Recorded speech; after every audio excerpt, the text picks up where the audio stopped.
Mga kabisnes naming minamahal, makikisuyo po kami. Naglalambing po kami sa inyo. Kung maaari po sana ay pakisuportahan natin Analisa Reality Vlog. Analisa Reality Vlog. Hello po mga kababayan, once again, welcome po sa aking YouTube channel, Analisa Reality Vlog. Magbibigay po muli ako ng aking reaksyon, sariling opinion po.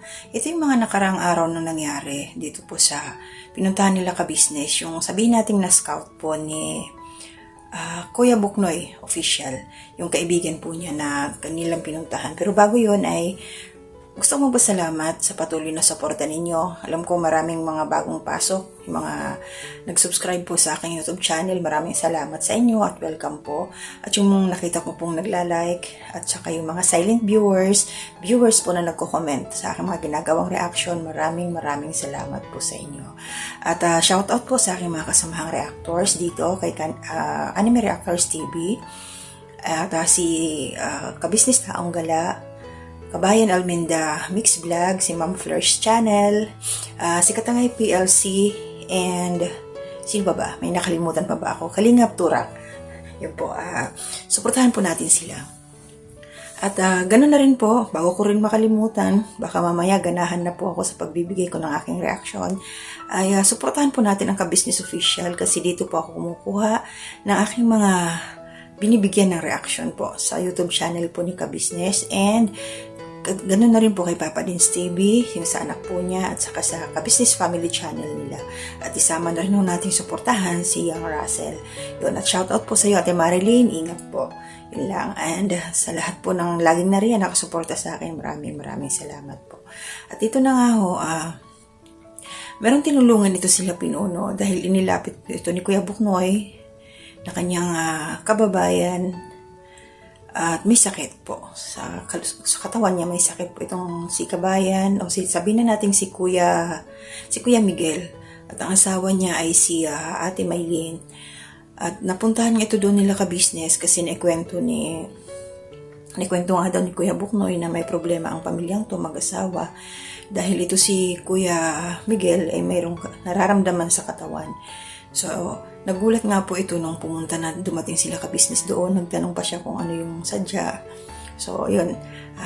Kinumusta nila Pinuno, itong pamilyang to ni Kuya Miguel, kasama yung ating mga kagwangs at saka si Mrs. Ka-Business. So, napag-alaman po natin, ito si Kuya Miguel, meron nga po siyang kidney stone. At ang sabi ng misis niya, si Ate Maylin, na 3 buwan na daw po yung nakalipas na hindi tapos na mag-check up, pero kailangan daw ulit bumalik. Ang problema, financial. Hindi sila makabalik sa doktor kasi nga walang ang pera. Siyempre, ang pamasahe pa lang, pagdating sa ospital, yung babayaran. Pero, mayroon naman po tayong mga home remedies dito sa kidney stone. Kasi, siguro nakukuha sa mga kinain, yung, lalo pag may bisyo, hindi natin alam. Yung karamihan talaga yung maganang kumain ng yung mga taba, yung sa mga baboy, yung mga mantika, tsaka yung maalat. So, yun talaga. Kasi kumbaga mayroong mga small particles ng kinain natin na hindi natutunaw, naiiwan, dumidikit, bumabara doon sa ating mga maliliit na mga intestine sa loob. So, hindi po ako doktora. Ito po base lang sa aking na-experience po sa family, tapos nagbabasa-basa din po ako. Kasi meron ho akong hindi naman sa kidney. Sa akin naman kasi sa gallstone. Pero na yun, matagal ko nang nalaman, silingit 2001. Nalaman ko yun na meron akong kidney stone, gallstone, pero college pa lang, nararamdaman ko na yung mga symptoms na laging sumasakit. So, nung nagpa-check up na, nalaman kung ano yung gagawin, paano maiiwasan. So, sinabi ng doktor yung mga bawal, kaya hanggang ngayon, praise God, ay hindi naman ako nagpa-opera. Sinunod ko lang kung ano yung bilin ng doktor, mga dapat iwasan at laging gawin para mawala siya, matunaw siya. So, yun si Kuya Miguel. Balik po tayo sa kanya. Kuya Miguel, sana mapanood nyo to, o kaya ni Kuya Buknoy, itry nyo po, walang mawawala. At huwag ako kayong panghihinaan ng loob. Una po dito is, maraming options. Pwede ho yung organic na olive oil plus lemon juice. So, 2 ounce po. Kung 2 ounce yung ang apple cider, kung 2 ounce po yung olive oil, ganun din po yung dami ng lemon juice. Iinumin nyo po yun kung saan kayo komportable. Pero para sa akin, mas maganda po, iinumin nyo siya sa gabi, yung mahihiga na kayo, yung wala na kayong ibang kakainin, yung matutulog na magpapahinga na.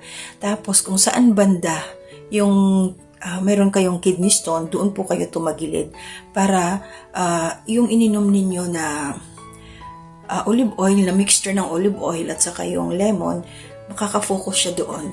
Para sa akin kasi yung yung lemon, parang siya yung magbabakbak. Iaangat niya yung mga crystal doon, yung bato-bato na namuo. Kasi naman yun sa mga galing sa pagkain na namuo nga, na dumikit doon sa kidney niya, na nahihirapan basta yung mga small particles na yon. So makakatulong doon yung para siya, kasi nga acid, di ba? Acid yung yung lemon. Plus, magiging lubricant doon yung olive oil. So makakatulong yun na unti-unti, lalambot siya hanggang sa matutunaw, maisasama sa pag-ihi. Pero hindi ho ito makukuha ng isang beses lang na inuman. So, pag minom kayo ngayong gabi, pasundan nyo ulit sa susunod na gabi, kahit mga 3 gabi lang. Pero sa umaga, pag gising ninyo, halimbawa, uminom na ho kayo niyan, Kuya Miguel, inom din ho kayo ng maligamgam na tubig sa umaga. 2 magkasunod. Inom mo kayo bago kayo kumain para totally ma-wash out yun. So, pag uminom mo kayo ng pag-gising niyo sa umaga, 2 basong tubig, huwag kayo agad kakain. Palipasin niyo muna mga 30 minutes to 1 hour bago kayo kumain para ma-process doon sa loob. So, kung nga lang talaga, may kamahalan lang talaga yung olive oil. Pero may isa pang option para sa akin na medyo mas mura. Yung apple cider vinegar. 2 kutsara po sa umaga. Ihalo nyo po sa 1 basong tubig, iinumin nyo po yun. Pang cleansing po.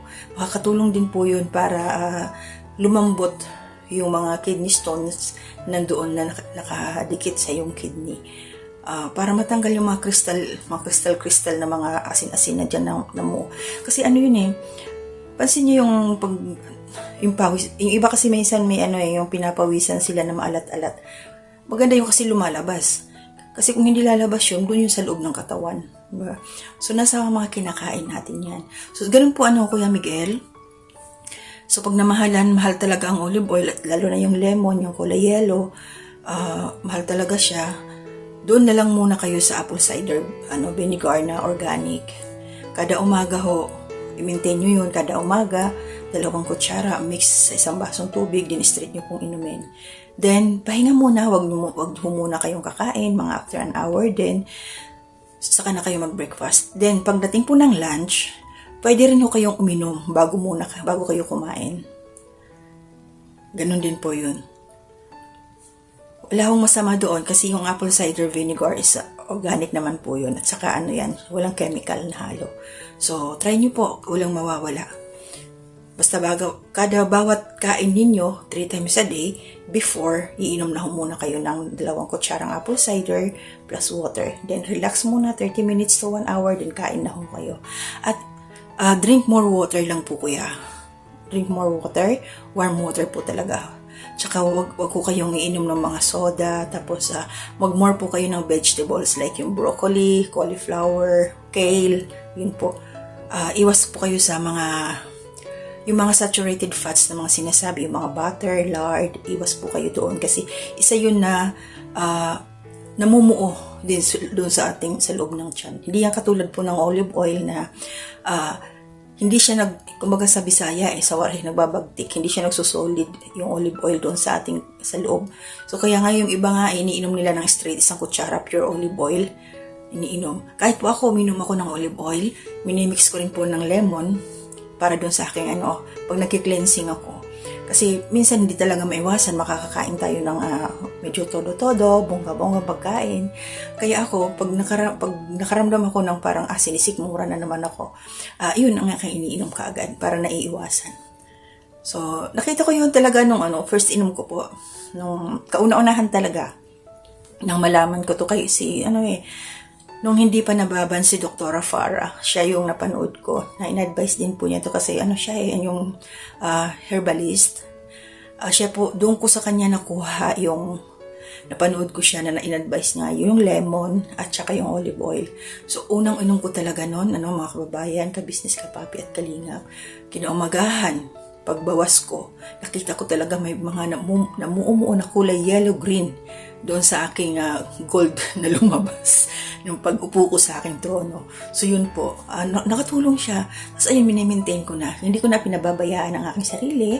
At saka iwas na rin sa mga bawal.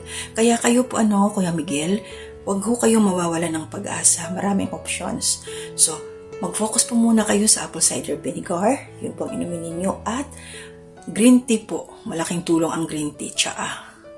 Wag ho kayong magkakape. Ang green tea po, huwag niyo hong lalagyan, no sugar. Iwasan niyo rin po yung mga sugar. Kasi isa rin po yan na makaka-trigger po doon sa kidney stones ninyo. Huwag ko kayo mawalang pag-asa, gagaling po kayo. Basta, Kuya Buknoy, please, sana makarating ito kay Kuya Miguel. Apple cider vinegar lang po. Subukan ninyo. Maintain nyo yan araw-araw. Tapos, subukan nyo pag inumin nyo po kuya kahit mga 2 weeks lang. Or kahit sabihin natin 1 week lang na may maintain yung pag-inom nyo 3 times a day bago kumain lagi, may apple cider vinegar. Then magpa-check up po kayo. So tingnan ho natin kung ano yung magiging resulta. At mararamdaman din nyo po yun. More liquid lang. Kasi usually ang alam po kasi pag meron kang kidney stone, hirap kang umihi. Masakit yan eh. Masakit kasi meron, yung biyenan ko, naoperahan siya ng kanyang kidney stone. Tinanggalan siya ng kidney. Yun ang sabi niya, masakit nga daw. So, huwag naman po sana humantong kuya, na maoperahan ka, matanggal yung kidney mo. Kasi yung iba, nagiging successful. Tapos huwag naman, di ba? Huwag na tayo mag-isip ng negatibo. Nadadala ako. Basta ganun po Kuya Miguel, pray ka lang at sabayan mo ng healthy diet. Gulay lang po. At saka sa isda, huwag ko kayong magprito-prito. Paksiw, inihaw, pwede ho. Iwas po muna dun sa mga masasarap na pagkain, yung mga lechon-lechon, yung mga adobo, yung mga pata-pata, basta yung mga mamantika, iwas po kayo. Then, kain po kayo ng mga prutas katulad ng yung orange. Yun po, malaking tulong po yun. So, alagaan niyo po yung inyong sarili, Kuya Miguel. Kaya yan, basta gawin niyo lang po, sana talaga makarating to sa'yo. Mura lang po ang apple cider, hindi abot ng 200 ng isang bottle niyan. Basta hanapin nyo lang po yung organic. Kasi meron din mga apple cider vinegar na may mga halo na. So organic po ang inyong hanapin. Pure po yun. Meron siyang amoy, kaya lang, pag hinalo nyo sa tubig, mawawala din siya. At saka kailangan nyo yun para makatulong. Hindi kayo dumating doon sa pinakamalalang kondisyon sa inyong katawan. Makakatulong po yun unti-unti. Tsaka more water lang po kayo. Wag ko kayong iinom ng mga kung anong mga alak diyan kasi mas lalo po yung lalala na inyong karamdaman. So yun, magpe-pray po ako sa iyo kuya na sana maging maayos ang iyong kalusugan. At napansin ko rin po kuya, ito si Ate Maylin, hindi ko alam kung sa camera lang, parang namumutla din siya. Ate Maylin, alagaan mo rin yung sarili mo, magpa-check up ka din kasi mahirap pag nagpanabay kayong may sakit. Alagaan mo rin at saka pray huwag kayong masyadong pa-stress kasi yung stress, yung nag-iisip kayo ng negatibo, mas lalong lalala yung inyong nararamdaman sa katawan. Always think positive kahit may nararamdaman po kayo. Laging may paraan. Basta kumilos lang po tayo. Magbasa-basa rin po kayo kung ano yung mga home remedies sa mga ganyang karamdaman ninyo, ganyang sakit. Basta kuya, please, talaga Kuya Miguel, yun, mag-tsaa kayo, green tea, din yung apple cider vinegar. Gawin niyo po, sana po gawin ninyo. At maraming salamat po kila Mr. and Mrs. Ka-Business dahil nga ito si Kuya, hindi makapagtrabaho, si Kuya Miguel, nagsabi nga doon, nagta-tricycle, tapos construction din, so nanghihina yung katawan niya, so hindi siya makapagtrabaho. So binigyan po ito sila, mga kababayan, ka-business, kapapi at kalingap, ng pangpuhunan po. na worth 10,000. Nagbigay po ito si Pinono Ka Business. At the same time, yung lagi nilang binibigay, may bigas at saka may mga groceries. So sana po, kasi mga 5 araw na siguro to nakalipas dito nung pinuntahan sila, nakapag-umpisa na ng pagkakitaan dyan sa tindahan nila sa harapan ng bahay. At yun lang po, Ate Maylin, alagaan mo yung mister mo kasi mahirap po talaga pag ang padre de pamilya may sakit. Tapos tayong mga babae walang income. So mahirap po talaga. Mabuti nga ho kayo kasi medyo malalaki na yung mga anak ninyo, nakakatulong na rin sa inyo.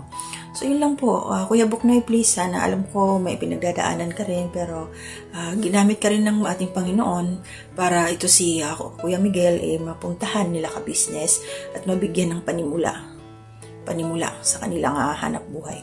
At ito mga kababayan, ka-business, ka-papi at kalinga, please, suportahan po natin ang video na to ni ka-business about dito sa natulungan nila kay Kuya Miguel para po ayun niya kay ka-business, baka may kasunod pa to na babalikan nila sila Kuya Miguel once na nakita nilang nag-improve doon sa negosyong inumpisahan, madagdagan ang kanilang puhunan. Kaya tulungan po natin sila. Yun lang po. So mag-iingat po kayo, Kuya Miguel, no? Maraming paraan talaga. Kasi pag pumunta ka sa doktor, resetahan ka ng gamot. Yung para sa pain. Hindi naman kasi yung hindi mawawala yung, matatanggal yung sakit. Pero yung mga stones, yung nasa kidney mo na nakadikit, nandoon pa rin yun. Mga crystal na yan.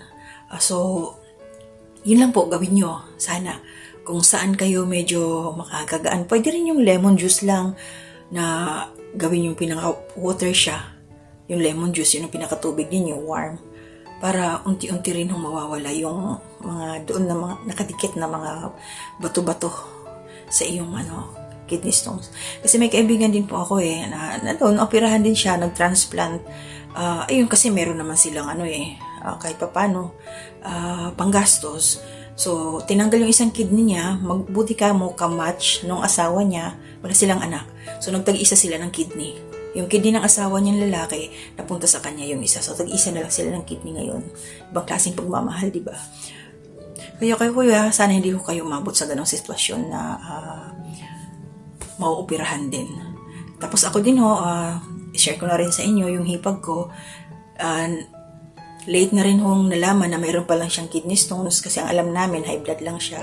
Na-confine po siya dyan sa sa waist ab. Ang alam nga namin yun high blood lang.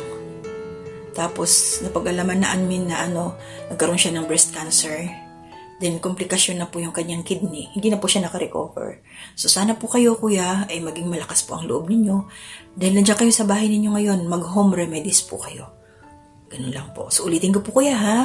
Lemon juice lang, warm water. Pwede na yon. So kung mayroon na kayo, may pera kayo, makabili kayo ng apple cider vinegar, 2 kutsara sa umaga. Mix nyo sa water, 1 glass of water. Inumin nyo po. Yung natural water lang po. Natural water lang. Hindi malamig. Yung lang talaga siya, pure water lang. Inumin nyo po yun. Okay. Then pwede nyo na siyang pasundan ng warm water after an hour bago kayo kumain.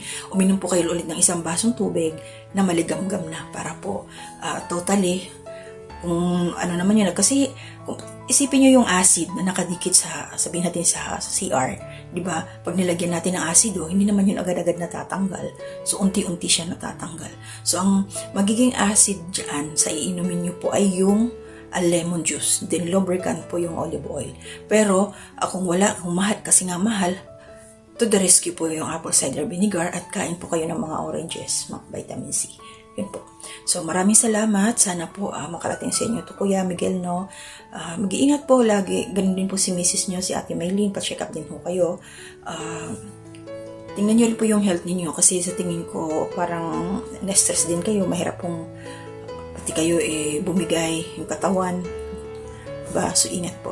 So, hanggang dito na muna ang aking gagawing reaksyon, mga kababayan. No? Please support po ang aking YouTube channel. Yung mga hindi pa po nakapag-subscribe, please subscribe niyo po ako. At maraming salamat. At gabayan po tayo ni Lord sa bawat araw, oras nating gagawin. Mga trabaho po. Ingat po. Mahalin ang pamilya. Maraming salamat po.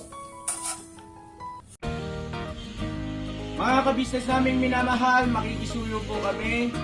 Naglalambing po kami sa inyo. Kung maaari po sana ay pakisuportahan natin Taong Gala. Pakisuportahan po natin Taong Gala. Analisa Reality Vlog. Analisa Reality Vlog. Anime Reactors TV. Anime Reactors TV. Alminda Cariaga Mix Vlog. Almenda Cariaga Mix Vlog. Ma'am Fleurs Channel. Ma'am Fleurs Channel. PLC Katangay Vlog. PLC Katangay Vlog. Kalingap Turak. Kalingap Turak. Alright? Alright. Bira! Bira!